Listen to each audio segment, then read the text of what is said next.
A mente individual. Com tudo isso que temos ouvido dos irmãos, obviamente, nos encontramos em um estado, certamente, lamentável, verdadeiras máquinas, submetidas a leis externas e internas, a forças de ação e reação, etc. Obviamente, o animal intelectual, equivocadamente chamado homem, não possui uma mente individual. Na realidade, esse homúnculo racional possui muitas mentes. Tem-se-nos dito, e é verdade, e qualquer esoterista avançado pode verificar por si mesmo, que o ego não é individual. O ego, em si mesmo, é uma soma de agregados psíquicos, como diria o budismo esotérico. Cada um dos agregados que compõem o mim mesmo, o si mesmo, o eu, o ego, é uma entidade, é um eu com mente própria. Assim, pois, cada eu, dos que compõem o conjunto chamado ego, tem sua própria mentalidade, seu próprio critério, suas próprias ideias, crenças, emoções, paixões, volições, etc., etc., etc. Mas se teus pequenos eus, briguentos e gritadores, que conformam em seu conjunto chamado ego psicológico ou mim mesmo, brigam entre si, disputam a supremacia, cada um deles quer controlar os centros capitais da máquina orgânica. Quando qualquer deles consegue, por um momento, dominar a situação e controlar o organismo humano em sua totalidade, centésio único, o amo, o senhor, e até se atreve a firmar alguns compromissos, muitas vezes jura amor eterno a uma mulher, mas, mais tarde, quando tal ego, ou quando tal eu, é deslocado por outro que nada tem a ver com o juramento, o castelo de cartas vai ao chão e a mulher fica decepcionada. Outras vezes, qualquer desses tantos eus, se entusiasma pela gnose, e jura lealdade ante o altar, mas quando é deslocado por outro, que nada tem a ver com o contrato juramento gnóstico, então, o supracitado irmão se retira, deixando a congregação pensativa, confusa. Estamos cheios de íntimas contradições psicológicas.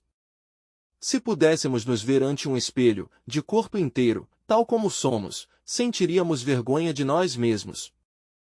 Sabemos que estamos cheios de contradições, não o ignoramos, mas sempre fazemos uma multidão de malabarismos, ou de equilíbrios, buscando reajustes, e com justificativas, tapamos, como dizem, o olho do macho, nos autoenganamos a nós mesmos, no fundo, com o evidente propósito de fugir de nós mesmos, de não querer ver o cru realismo de nossas contradições, de nenhuma forma nos gostaria saber que estamos meio loucos. É necessário compreender tudo isto a fundo. Não possuímos uma mente individual, um corpo mental. No entanto, Mr. Leadbeater, N. Bezan, Blavatsky, etc., etc., etc., nos falam do manas inferior da teosofia, do corpo mental concreto, etc., etc., etc. Por isso dizemos a nós mesmos, perguntamo-nos, mas, como é possível que clarividentes como Max Endel, Arturo Powell, Mr. Leadbeater ou a Bezan, se houvessem equivocado? Acaso não mediriam eles, com seu sexto sentido, o corpo mental? Acaso não estudou, por exemplo, Mr. Leadbeater, os 7 subplanos do mundo da mente? Então, aqui este erro, senhores.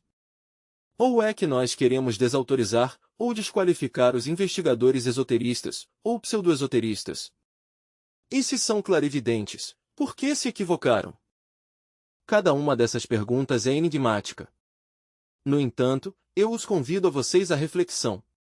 Não basta, exclusivamente, possuir a faculdade clarividente, é necessário também ter a iniciação. Que alguns deles houvessem tido iniciações, é algo que não podemos negar. Mas também, é óbvio, que lhes faltou algo mais, faltou-lhes o conhecimento aquele que corresponde às escolas mais avançadas do Oriente e do Ocidente do mundo. Se eles houvessem possuído certas chaves de fundo, indubitavelmente, teriam podido evidenciar que aquilo que eles viam como corpo mental, como cor amarelo penetrando no sistema nervoso central, etc., etc., etc., não era uma mente individual, mas um conjunto com aparência íntegra. Se eles houvessem desenvolvido a fundo Sahasrara, ou centro da polividência, teriam podido verificar que aquilo, que aparentemente era íntegro, no fundo era vários, ou seja, fachada de aparência unitária, com diversidade variada na profundidade, em outros termos, não mente, mas mentes. Mas, quero dizer que eles, como o Mr. Leadbeater, ou Blavatsky, não houvessem desenvolvido Sahasrara. O que quero dizer é que lhes faltou mais graus de desenvolvimento em dita faculdade. E com o que estou dizendo, não o faço com o ânimo de criticar, mas de esclarecer. Mal poderia eu criticar a quem também lutou pela humanidade, a quem, certamente, se preocupou por ensinar. Eles preparavam o terreno para o ensino superior. Eles desbravaram o caminho, para que pudesse vir mais tarde, o que agora estamos dando. Não estou, pois, em nenhum modo, pronunciando-me contra os investigadores teosofistas, ou rosacrucistas, etc., unicamente, quero ampliar conceitos, pois eles são dignos de respeito e veneração. A mente individual, somente a tem os que a fabricaram. Não é possível fabricá-la com teorias, como não é possível que o corpo físico, orgânico, nasça ou se forme com teorias. Na mesma forma em que nós criamos o corpo físico, também temos que criar uma mente individual. Só mediante a transmutação inteligente do hidrogênio sexual Si12, é possível, então, dar forma ao corpo mental, particular, individual.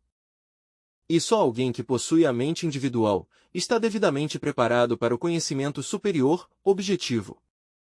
Também não quero endeusar a mente, só quero dizer que há necessidade de individualizá-la para depois transcendê-la. A palavra homem vem de certa frase que em inglês é man, homem, manu, mente, e em outros muitos termos, alguém que tenha mente. Mas me pergunto se os aqui presentes terão mente individual.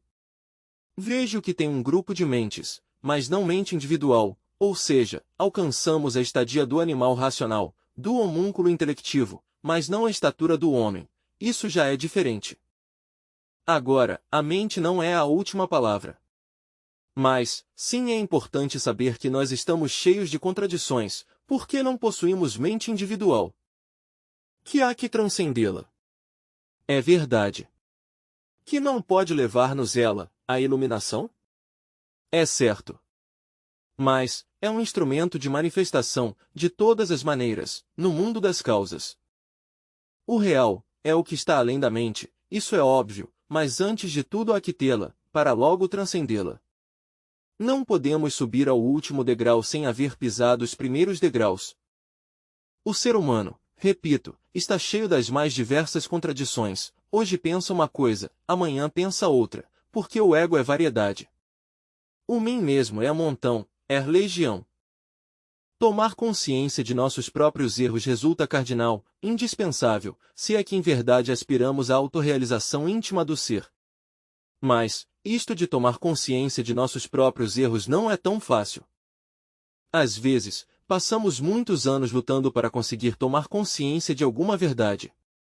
Qualquer um de nós sabe que 2 mais 2 é 4, mas eu gostaria de conhecer aqui, entre os presentes, alguém que tivesse consciência dessa verdade. Desde crianças nos foi ensinado que 2 mais 2 é 4, mas, se há algum irmão aqui, que possa dizer-me, que é consciente dessa verdade matemática, gostaria que passasse entre colunas para que desse testemunho disso. Não há nenhum que possa dar tal testemunho, porque isso é muito profundo. Vivenciar o primeiro logos, o segundo, o terceiro logos. Dentro dessa grande divindade existe o Sol central. Há que vivenciá-lo, vivê-lo, experimentá-lo. Quem de vocês o fez? Quem experimentou o mistério do tetragrama? Creio que somente um Simeon Ben Ojai, o autor do Livro dos Esplendores, pôde dar-se semelhante luxo. Em todo caso, precisamos nos tornar conscientes de nós mesmos, de nossos próprios defeitos. Devi Kundalini Shakti pode eliminar, sim. Tem esse poder. Mas, é necessário nos tornarmos conscientes daquilo que queremos que ela elimine. Imaginem vocês, por exemplo, irmãos, que esta taça é um eu. Se dentro deste eu existe essência, pois teríamos que libertar essa essência, tirá-la de lá, para que depois, já vazia, a mãe possa atirá-la ao abismo. Porque se ela a atirasse com a essência dentro, pois, atiraria também nossa consciência ao abismo, e em vez de nos fazer um bem, nos faria um mal. Como libertar essa essência, essa consciência, metida aí dentro de um eu? Só através da meditação interior profunda. Só nos tornando conscientes do erro. Uma vez que tenhamos adquirido consciência de determinado defeito, do defeito metido aqui entre este ou do meu exemplo, então a Mãe Divina pode dar-se ao luxo de eliminá-lo, atirar a casca ao precipício. É uma casca vazia, já não vale nada.